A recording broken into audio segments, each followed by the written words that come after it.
Walk into a restaurant in Paris, order a Coke, and the waiter brings you a lukewarm glass with exactly 2 ice cubes floating in it. But in the States, that same order gets you a cup that is 90% ice, aggressively cold, and refilled before you hit the bottom. Europeans generally view this American obsession with freezing their drinks as a bizarre quirk. Americans, meanwhile, see it as a standard expectation, the baseline for what a drink should be. It's easy to assume this is just a modern preference for cold liquid, but that preference didn't develop by accident or through natural evolution.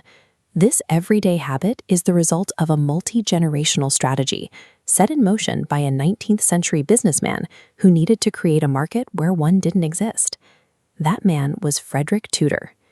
In 1805, Tudor was a wealthy Bostonian with a lot of ambition and an idea so ridiculous his own family mocked him for it. He planned to carve massive blocks of ice out of frozen Massachusetts ponds in the dead of winter, pack them into ships, and sell them to people living in the tropical heat of the Caribbean. His first shipment to Martinique in 1806 was a catastrophe. Much of the ice melted during the voyage, and the locals, who had never seen frozen water, saw no use for the strange, cold rocks he was trying to sell. Tudor's stubbornness cost him his fortune. He lost money so quickly that he ended up in debtor's prison twice as he struggled to prove his concept. He had solved the logistical problem of shipping winter to the tropics, but he was stuck with a product that had zero consumer demand. In the 1830s, the supply side of the business changed.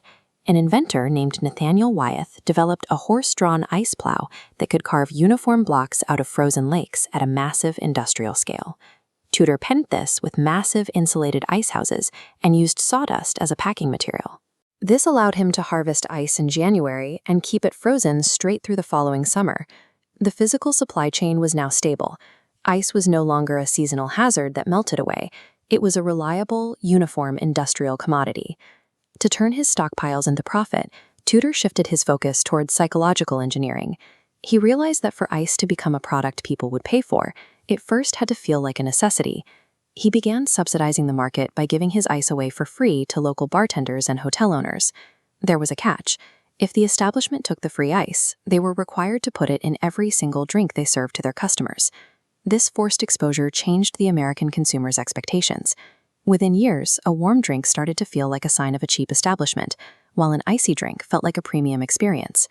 Tudor still had to overcome a massive cultural barrier. For over 1,000 years, physicians following the Greek, Roman, and medieval traditions taught that cold drinks were physically dangerous and would ruin a person's digestion. Tudor launched a tactical campaign to change that perception, bypassing the older traditions of Europe to focus on the flexible American medical establishment. He funded early medical writing that encouraged doctors to prescribe ice water as a treatment for fevers and to aid in the healing process. American hospitals soon began ordering ice in bulk, treating it as a standard tool for therapeutic care. By the mid-1800s, Tudor had successfully linked the sensation of cold with the concept of health in the American mind. Eventually, the American ice trade went global. But if the ice was everywhere, why did Americans get hooked while the rest of the world remained skeptical? It comes down to timing. In the United States, the insulated wooden icebox became a standard household appliance long before mechanical refrigeration existed. The iceman making deliveries was a daily ritual. This timeline compares the icebox habit against the mechanical fridge. In Europe, modern refrigeration arrived before the icebox took root. Because of this gap, Europeans missed the daily ritual. The American craving locked in decades before the world modernized.